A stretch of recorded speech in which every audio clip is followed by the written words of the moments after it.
Ya, Selamat pagi untuk Ibu Dr. Dewi Nusraningrum, MSI, dan teman-teman sekalian. Kami kelompok 4 terdiri dari saya Gita Putri Anjasari dan Bapak Yosep Suteja akan mempresentasikan tentang Global Supply Chain. Berikut presentasi dari kami. Global Supply Chain. Rantai pasok global merujuk pada jaringan terhubung dari organisasi, sumber daya, aktivitas, teknologi, dan proses yang terlibat dalam produksi dan distribusi barang dan jasa secara global. Hal ini mencakup semua tahap siklus hidup produk, mulai dari pengadaan bahan baku hingga pengiriman ke konsumen terakhir. Pada dasarnya, hal ini adalah perjalanan lengkap produk dari asalnya hingga tujuan akhir, dengan melibatkan berbagai entitas di lokasi geografis yang berbeda. Untuk benefit dari global supply chain sendiri, yaitu rantai pasok yang efisien sangat penting bagi bisnis untuk berkembang di pasar global yang kompetitif saat ini. Secara langsung mempengaruhi profitabilitas perusahaan, kepuasan pelanggan, dan keseluruhan kesuksesan. Dengan mengoptimalkan proses rantai pasok, bisnis dapat mengurangi biaya, meminimalkan pemborosan, meningkatkan kualitas produk, mempercepat pengiriman, dan menanggapi lebih efektif permintaan dari pasar. Selain itu, rantai pasok yang efisien memungkinkan perusahaan untuk mengurangi resiko beradaptasi dengan perubahan dan memanfaatkan peluang di lanskap global. Tentang kasus ini kami ambil dari PT Samudra Argo Sakti. PT Samudra Argo Sakti sendiri perusahaan yang bergerak dalam bidang penyedia jasa kapal hisap timah. Perusahaan ini didirikan pada tanggal 15 April tahun 2020.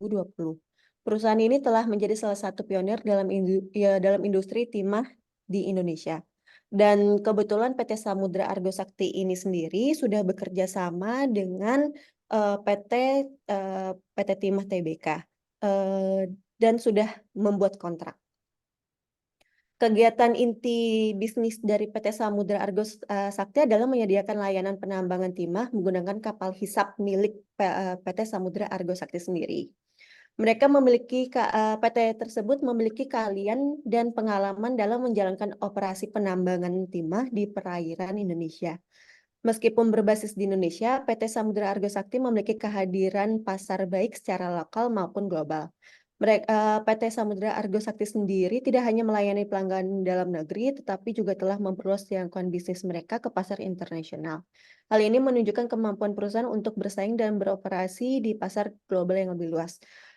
Untuk ke pasar internasional itu masih dalam proses. Namun sementara ini perusahaan Samudra Argo Sakti sendiri masih tetap fokus bekerja sama dengan PT Timah Tbk karena kami bekerja di IUP PT Timah.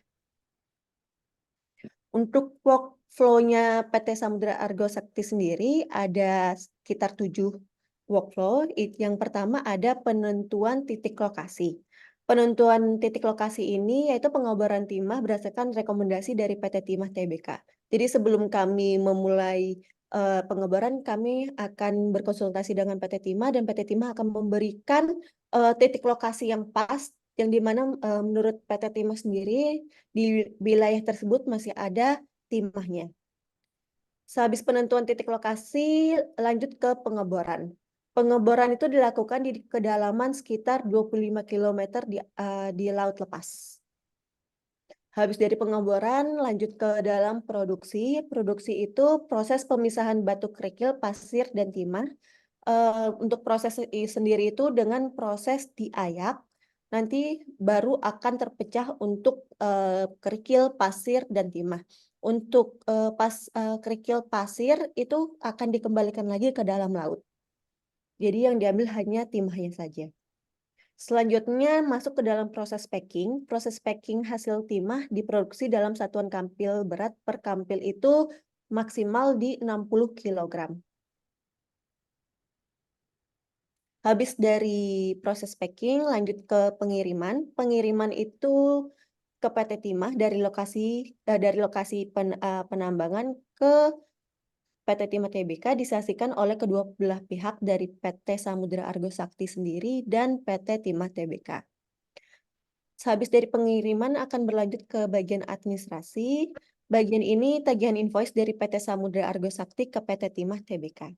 Habis dari administrasi ke bagian terakhir yaitu di bagian payment atau pembayaran diterima oleh PT Samudra Argo Sakti 14 hari setelah tagihan invoice dikirimkan ke PT Timah. Untuk selanjutnya adalah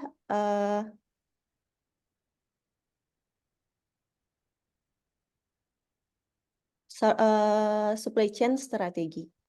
Nah, untuk hal ini ada 3, yaitu pertama ada efisiensi fokus, kedua technological interaction, dan yang ketiga ada sustainability-nya. Untuk efisiensi fokusnya itu, PT Samudra Argo Sakti memiliki fokus yang kuat pada efisiensi dalam operasinya. PT tersebut berusaha untuk meminimalkan waktu henti kapal dan mengoptimalkan rute pelayaran untuk memastikan pengiriman timah yang tepat waktu dan efisien kepada pelanggan. Dengan mengurangi waktu henti dan memilih rute yang optimal, perusahaan dapat menghemat biaya operasional dan meningkatkan produktivitas secara keseluruhan. Nah, untuk mengurangi waktu hentinya itu, secara tidak langsung kapal akan terus melakukan pengeboran selama 24 jam. Habis itu untuk technological interaction-nya itu, PT Samudra Argo Sakti telah mengintegrasikan teknologi modern ke dalam operasi mereka. PT tersebut menggunakan sistem pemantauan yang canggih untuk melacak pergerakan kapal dan memantau kondisi operasional secara real time. Selain itu, perusahaan juga menerapkan manajemen armada yang terkomputerisasi untuk mengoptimalkan penggunaan kapal dan mengatur jadwal perawatan secara efisien. Integrasi teknologi ini membantu meningkatkan visibilitas dan pengendalian atas seluruh operasi serta meningkatkan efisien dan kinerja keseluruhan. Yang terakhir, untuk sustainability-nya, PT Samudra Argo Sakti memberikan penekanan yang besar pada keberlanjutan dalam aktivitas operasional mereka. PT tersebut mematuhi regulasi lingkungan yang berlaku dan menerapkan praktik-praktik etis dalam setiap aspek bisnis mereka. Hal ini mencakup penggunaan teknologi ramah lingkungan, pengelolaan limbah yang bertanggung jawab, dan memperhatikan aspek sosial dalam hubungan dengan masyarakat setempat. Dengan melakukan hal ini, perusahaan tidak hanya dapat memastikan keberlanjutan lingkungan, tapi juga membangun reputasi yang baik dan memperkuat hubungan dengan pemangku kepentingan. Selanjutnya itu ada di searching and procurement. Pengadaan dan pembelian merupakan proses kunci dalam rantai pasok PT Samudra Argo Sakti. Pengadaan mengacu pada aktivitas mengidentifikasi, mengevaluasi, dan memperoleh bahan baku, peralatan, dan layanan yang diperlukan untuk operasi perusahaan. Sedangkan pembelian merujuk pada proses konkret membeli barang atau jasa dari pemasok yang terpilih. Dalam konteks di PT Samudra Argo Sakti, pengadaan dan pembelian timah, peralatan tambang, dan layanan terkait lainnya menjadi fokus utama.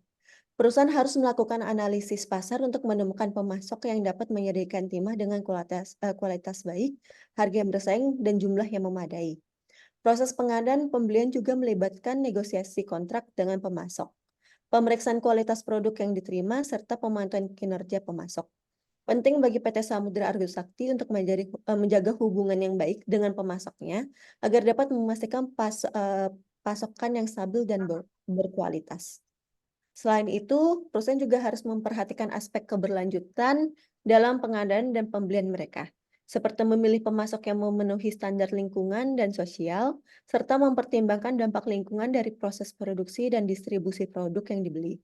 Dengan melakukan hal ini, PT Samudra Argo Sakti dapat memastikan rantai pasok yang berkelanjutan dan bertanggung jawab.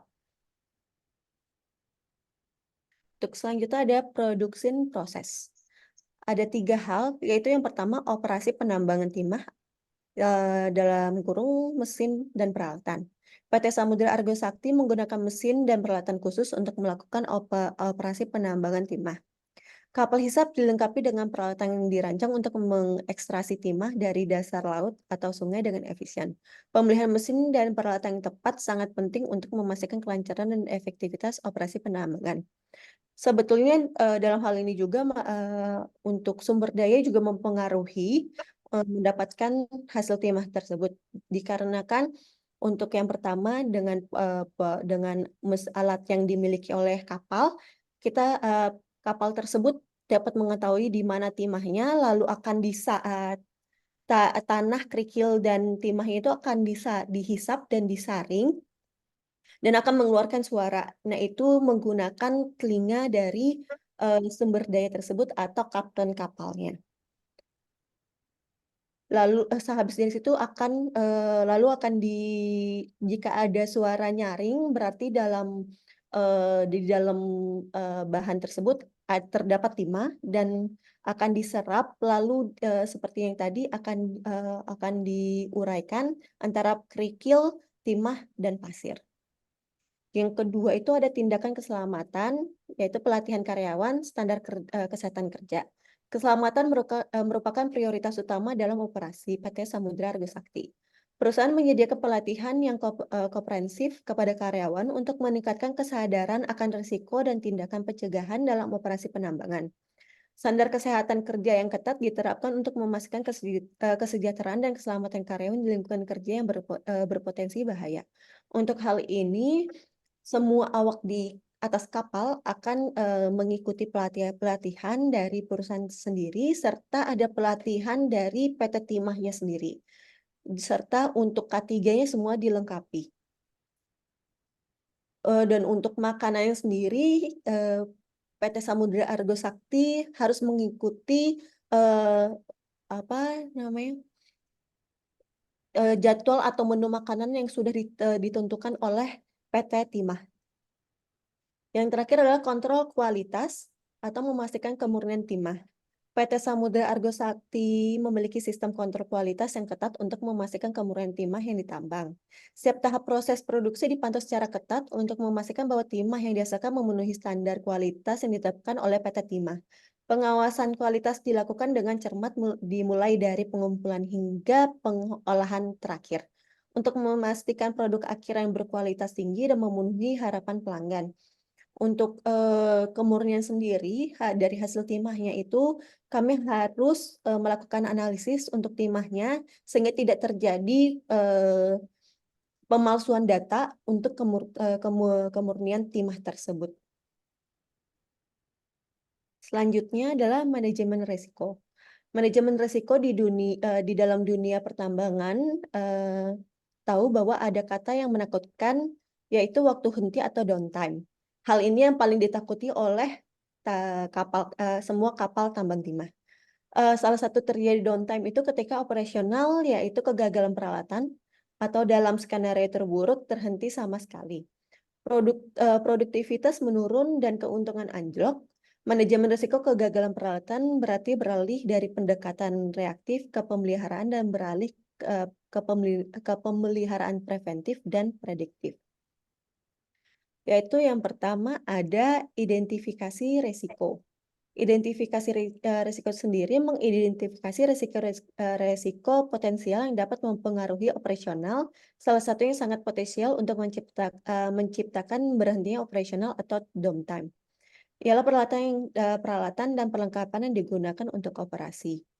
Habis itu untuk yang kedua adalah evaluasi risiko. Untuk evaluasi risiko sendiri, setelah risiko diidentifikasi, langkah selanjutnya adalah evaluasi dampak dan probabilitas risiko yang ditimbulkan. Evaluasi yang dilakukan untuk menghindari terjadi downtime yang ditimbulkan dari peralatan dan perlengkapan adalah dengan melakukan pemeliharaan preventif dan prediktif atau forecasting.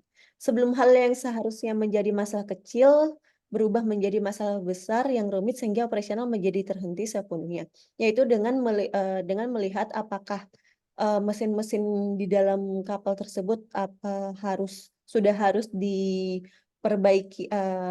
Ada bahasanya yaitu perbaikan besar dan perbaikan kecil. Nah, untuk perbaikan kecil itu yang dilakukan setiap minggu dengan melihat apakah harus ada mesin-mesin yang diganti, dan perbaikan besar itu yaitu seperti tadi masalah yang besar. Jadi kapal harus masuk ke dalam perbaikan besar dan menimbulkan masalah untuk operasional. Habis itu yang ketiga ada perencanaan manajemen resiko. Berdasarkan evaluasi resiko, perlu dibuat rencana manajemen resiko yang mencakup strategi untuk mengurangi atau menghindari resiko-resiko tersebut. Rencana yang digunakan untuk mengurangi atau menghindari resiko tersebut mulai dari inspeksi rutin, servis preventif, perawatan, dan perbaikan. Pengurangan energi sampai peningkatan dan penyempurnaan. Dengan begitu, maka risiko terjadi downtime atau berhentinya operasi sebelumnya yang diakibatkan oleh peralatan dan perlengkapan yang diminimalisir. Ini seperti yang tadi saya jelaskan di evaluasi risiko. Selanjutnya yaitu ada kolaborasi dengan pemasok. Manajemen risiko dalam bidang pertambangan juga melibatkan kolaborasi dengan pemasok, terutama dalam memperoleh peralatan dan perlengkapan. Kerjasama yang baik ini berkaitan dengan mensukseskan pemeliharaan preventif dan prediktif, sehingga pemasok barang untuk kebutuhan operasional tersuplai dengan baik. Maksud dari nomor 4 ini adalah PT Samudra Argo Sakti ini memiliki supplier-supplier tertentu dan sudah bekerja sama sehingga semua mesin atau peralatan yang dibutuhkan saat servis dan sebagainya itu sudah tersedia. Yang kelima itu ada teknologi dan inovasi. Manajemen risiko dalam bidang pertambangan juga melibatkan kolaborasi dengan pemasok terutama dalam memperoleh peralatan dan perlengkapan. Kerjasama yang baik ini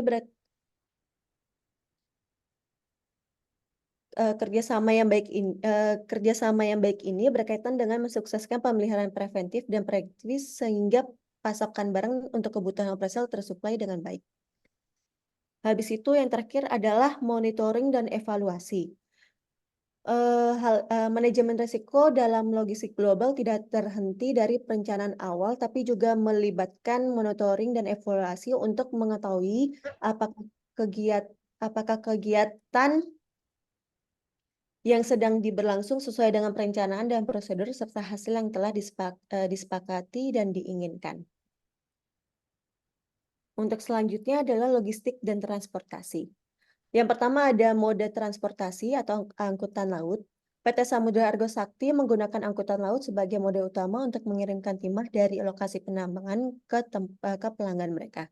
Angkutan laut memberikan keunggulan dalam mengangkut muatan besar dalam jarak yang jauh, yang sesuai dengan karakteristik distribusi timah yang sering kali dilakukan antar pulau atau antar negara.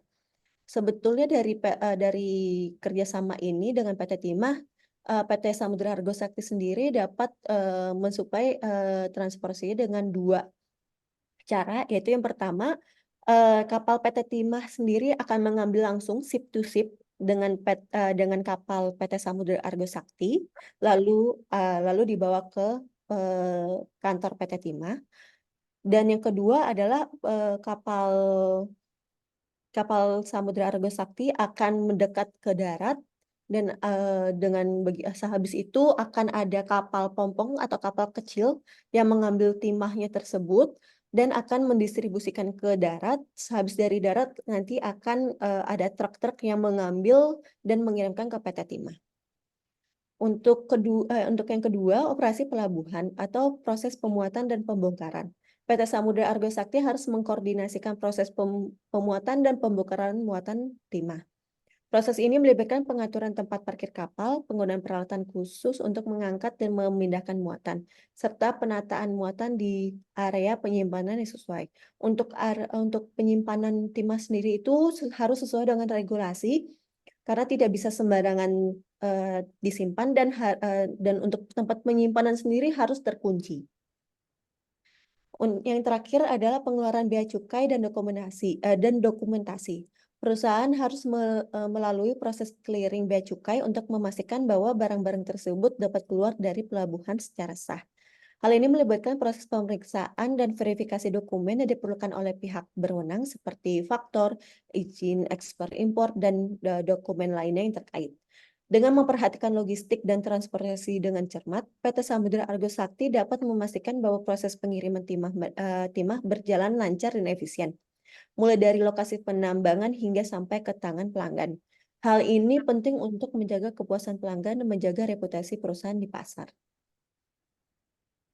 Selanjutnya adalah distribution network. Yang pertama ada pengeluaran bea cukai dan dokumentasi. Manajemen hubungan pelanggan menjadi sangat penting bagi PT Samudra Argo Sakti. PT Samudra Argo Sakti tidak hanya fokus pada pelanggan lokal, tapi juga menjalankan operasi untuk memenuhi kebutuhan pasar di berbagai negara, memperluas cakupan bisnis mereka secara global.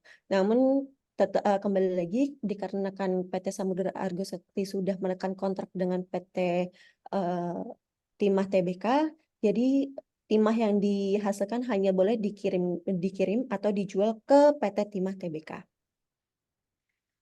Yang kedua, saluran distribusi. Perusahaan menggunakan berbagai saluran distribusi untuk mencapai pelanggan. Hal ini termasuk penjualan langsung kepada pelanggan melalui tim penjualan internal perusahaan, serta kemitraan dengan distributor atau agen di berbagai wilayah.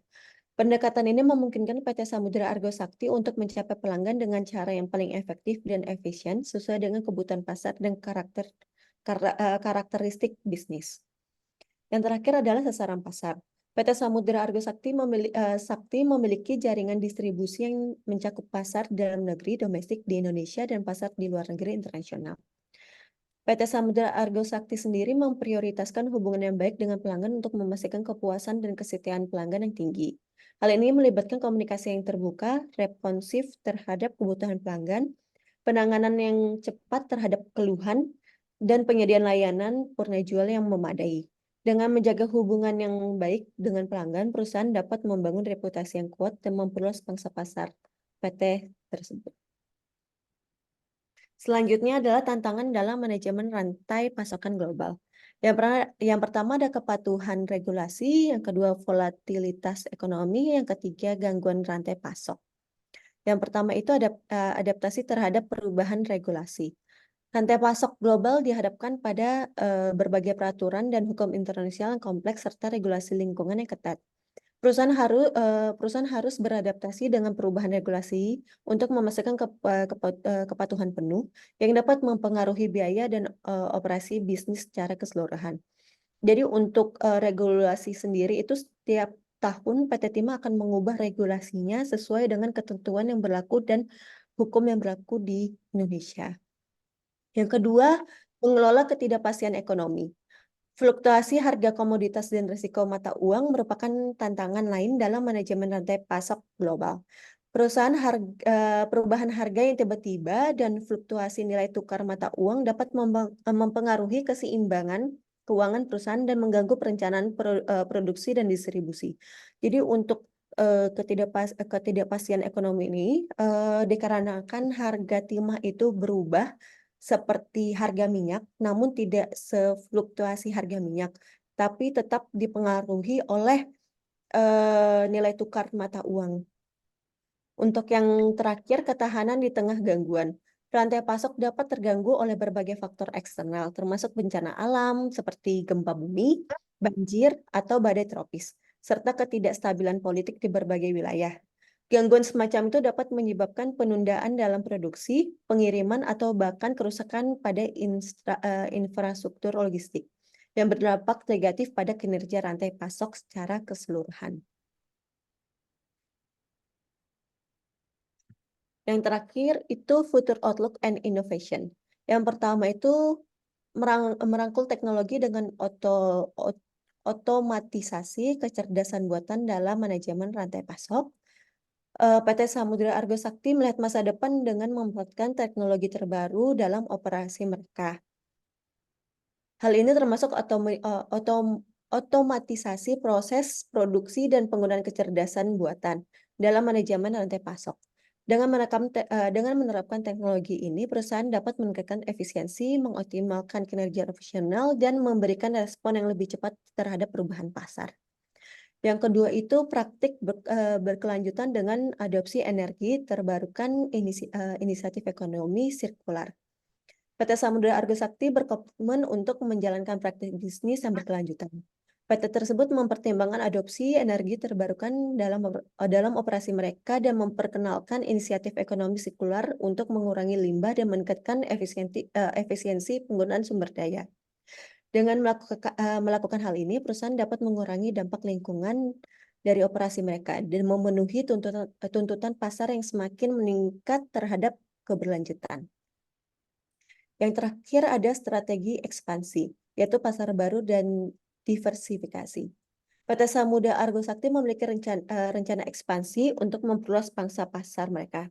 PT tersebut mencari peluang di pasar baru, baik di dalam maupun di luar negeri, serta melakukan diversifikasi produk dan layanan PT tersebut. Dengan memperluas kehadiran PT tersebut ke segmen pasar yang berbeda, perusahaan dapat mengurangi resiko ketergantungan pada satu pasar tertentu dan meningkatkan potensi pertumbuhan bisnis PT tersebut secara keseluruhan. Untuk yang PT selanjutnya akan diterangkan oleh Pak Yosep. Baik, terima kasih Mbak Gita. Eh, Selamat pagi Ibu Dewi Nuswarningrum MSI dan teman-teman semua. Mengenai definisi tentang global supply chain tadi sudah dijelaskan oleh Mbak Gita. Oleh karena itu saya langsung saja masuk ke dalam contoh kasus. Saya ambil dari perusahaan tempat saya bekerja, yaitu di PT Moya Tangerang. PT Moya Tangerang adalah sebuah perusahaan yang bergerak dalam bidang pengolahan air bersih untuk wilayah Kota Tangerang. Saat ini PT Moya Tangerang telah mengembangkan jaringan perpipaan air bersih dan pembangunan water treatment plant dengan kapasitas 2.150 liter per second. Kami juga terlibat dalam pengelolaan air baku, pengolahan air bersih, transmisi air, distribusi air, dan layanan pelanggan. Lalu selanjutnya,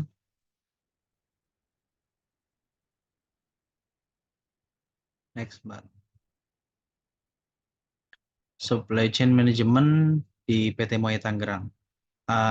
Di dalam PT Moya Tangerang sendiri ada 5 proses dalam supply chain management. Yang pertama adalah pengadaan, di mana proses ini adalah proses pengadaan material dari user atau engineering yang akan membuatkan purchase request dan dikirimkan kepada procurement untuk dibuatkan purchase order. Lalu selanjutnya yang kedua, setelah purchase order telah jadi, purchase order dikirimkan kepada tim logistik atau bagian gudang untuk diproses pembuatan delivery request untuk dapat diatur pengiriman baik secara jumlah dan juga jadwal pengiriman barangnya. Selanjutnya yang ketiga ada quality control, di mana proses ini adalah proses pengecekan barang oleh tim quality control di gudang atau pabrik dari vendor untuk dipastikan apakah barang yang akan dikirim sudah sesuai dengan spesifikasi sesuai PO dan melakukan tes terhadap barang untuk kemudian menghasilkan tes report yang menyatakan barang memenuhi kriteria sesuai dengan PO. Yang keempat ada warehouse atau receiving, di mana di sini adalah proses penerimaan hingga penyimpanan barang di gudang. Dan yang kelima ada distribusi, proses pendistribusian barang dari logistik atau warehouse ke user agar barang yang digunakan sesuai dengan permintaan user. Baik, selanjutnya masuk ke dalam materi Green Supply Chain Management atau disingkat dengan GSCM. Secara definisi, GSCM ini adalah pendekatan manajemen rantai pasok yang berfokus pada integrasi praktik bisnis yang ramah lingkungan dalam seluruh proses rantai pasok dengan tujuan utamanya mengurangi dampak negatif terhadap lingkungan alam, mengoptimalkan penggunaan sumber daya alam terbatas, serta meningkatkan efisiensi operasional dengan cara yang berkelanjutan. Yang kedua, ada prinsip-prinsip dari GSCM ini mencakup berbagai aspek, termasuk pengurangan emisi gas rumah kaca, penggunaan energi terbarukan, daur ulang bahan-bahan, efisiensi, penggunaan sumber daya, peningkatan kualitas udara dan air, serta pengolahan limbah secara bertanggung jawab. GSCM ini juga melibatkan kolaborasi dengan pemasok, mitra bisnis, dan pemangku kepentingan lainnya untuk mempromosikan praktik bisnis yang berkelanjutan dan ramah lingkungan. Di dalam implementasi GSCM ini, di dalam PT Moya Tangerang sendiri, ada 3 yang saat ini sudah berjalan. Yang pertama adalah pengadaan hijau atau green procurement atau green purchasing.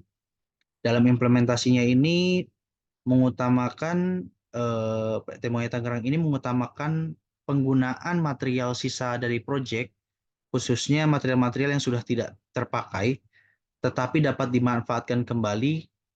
Dan dalam memilih supplier, pengadaan ini memilih mengutamakan mitra hijau yang memiliki standar mutu lingkungan dan lulus proses audit, serta mempertimbangkan pemasok yang mendapatkan sertifikat ISO dan prestasi dalam konsep green. Yang kedua ini ada green logistik. Eh, Keterkaitan green logistik ini dengan bekerja sama dengan tim quality control adalah untuk memastikan bahwa barang yang dikirim ke PT Moya Tangerang ini sudah sesuai spesifikasi, sehingga tidak ada proses retur barang atau material ke vendor. Dikarenakan jika terdapat retur material yang secara berulang kali, maka dapat meningkatkan penggunaan bahan bakar dan juga polusi, meningkatkan polusi. Maka dari itu dibuatlah melakukan inspeksi material di vendor terlebih dahulu, sehingga jika spesifikasinya sudah sesuai dan memenuhi ketentuan, maka baru barang itu akan dikirim ke PT Moya Tangerang. Yang ketiga ada green production, di mana proses sampai dengan hasil produksi dari air minum PT Moya Tangerang ini mengacu kepada standar baku mutu kesehatan lingkungan eh, sesuai dengan Permenkes nomor 2 tahun 2023 dan Peraturan Pelaksanaan Pemerintah nomor 66 tahun 2014 tentang kesehatan lingkungan. Sehingga kualitas air minum yang dihasilkan adalah air yang bersih dan layak dikonsumsi, dan pada hasilnya dilakukan pengecekan secara rutin pada air yang dihasilkan dengan menggunakan alat ukur pH meter, turbidity meter, dan spektrofotometer yang telah dikalibrasi. Lalu selanjutnya untuk dari keuntungan penerapan GSCM ini ada 6 poin. Yang pertama, peningkatan efisiensi operasional. Ini perusahaan membantu perusahaan mengurangi limbah, meningkatkan efisiensi energi, dan mengurangi biaya produksi. Yang kedua, peningkatan reputasi perusahaan. Yang ketiga, pemenuhan regulasi lingkungan. Yang keempat, peningkatan daya saing. Kelima, peningkatan hubungan dengan pemasok dan mitra bisnis. Yang keenam, tentunya meningkatkan kepuasan daripada pelanggan. Lalu untuk tantangan sendiri, dari hasil yang sudah diterapkan, itu memiliki 4 tantangan. Yang pertama, biaya awal yang tinggi, dikarenakan diperlukannya investasi dalam teknologi hijau ini, pelatihan karyawan dan sertifikasi yang memerlukan biaya tambahan.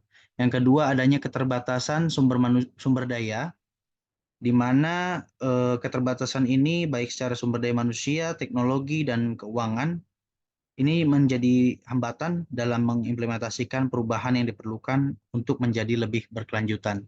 Yang ketiga, ada kesulitan dalam pengukuran dan pelaporan kinerja lingkungan, di mana perusahaan ini perlu mengembangkan metrik kinerja yang tepat untuk mengukur efektivitas praktik green supply chain management dan memantau perbaikan yang terjadi secara berkala. Yang keempat, kesulitan dalam meningkatkan kesadaran dari seluruh pemangku kepentingan, di mana masih banyaknya terdapat karyawan yang tidak sepenuhnya memahami pentingnya praktik ramah lingkungan atau tidak termotivasi untuk berpartisipasi. Baik, selanjutnya ada Sustainability Development Goals. Ini adalah tujuan pembangunan berkelanjutan, serangkaian tujuan global yang ditetapkan oleh PBB untuk mencapai pembangunan yang berkelanjutan secara ekonomi, sosial, dan lingkungan. Ini terdiri dari 17 tujuan yang diadopsi oleh 193 negara anggota PBB pada tahun 2015 dalam Agenda 2030 untuk pembangunan berkelanjutan. Ini bertujuan juga untuk panduan bagi negara-negara dan pemangku kepentingan untuk bekerja sama mencapai pembangunan berkelanjutan, inklusif, dan merata di seluruh dunia. Dengan fokus tujuan ini diharapkan dapat menciptakan dunia yang lebih baik bagi generasi mendatang. Sebelumnya, Sustainability Development Goals ini sudah pernah disampaikan oleh kelompok 3, dan ini adalah yang sudah diterapkan oleh PT Moya Tangerang sendiri dan dilakukan pengontrolan secara rutin setiap bulannya ada reportnya dan dilaporkan ke BOD. Baik, untuk selanjutnya, manajemen risiko dalam logistik global supply chain ini adalah upaya untuk mengidentifikasi, mengevaluasi, dan mengelola risiko-risiko yang terkait dengan rantai pasok global agar dapat mengurangi dampak negatif dan meningkatkan ketahanan serta keberlangsungan operasional. Yang pertama ada identifikasi risiko. Ini diidentifikasi karena dapat mempengaruhi rantai pasok global seperti gangguan pasokan, perubahan regulasi, bencana alam, geopolitik, dan ketidakstabilan pasar. Yang kedua, evaluasi risiko. Ini adalah eh, mengevaluasi dampak dan probabilitas terjadi risiko tersebut. Evaluasi ini membantu menentukan risiko yang perlu diprioritaskan dan bagaimana risiko tersebut dapat dikelola. Yang selanjutnya ada perencanaan manajemen risiko. Jadi di mana dibuat rencana manajemen risiko mencakup strategi untuk mengurangi, mentransfer, atau menghindari risiko-risiko tersebut. Rencana ini juga harus mencakup langkah respon darurat atau rencana kontingensi dalam menghadapi risiko yang terjadi. Yang keempat, kolaborasi dengan mitra pemasok dan mitra bisnis. Manajemen risiko dalam logistik global juga melibatkan kolaborasi dengan pemasok, mitra bisnis, dan pemangku kepentingan lainnya dalam rantai pasok.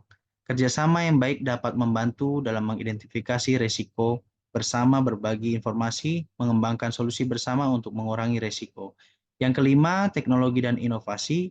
Penerapan teknologi ini dalam manajemen risiko dapat memperkuat ketahanan rantai pasok global, misalnya penggunaan teknologi blockchain untuk melacak atau memverifikasi rantai pasok, atau penggunaan analitik prediktif untuk memprediksi risiko potensial. Lalu yang keenam, adanya monitoring dan evaluasi, di mana dalam logistik global ini tidak berhenti pada perencanaan awal, tetapi juga melibatkan monitoring dan evaluasi secara berkala terhadap efektivitas strategi manajemen risiko yang telah diimplementasikan. Evaluasi ini membantu dalam mengevaluasi kembali risiko-risiko yang ada dan membuat perbaikan jika diperlukan. Baik, sekian presentasi dari kami kelompok 4.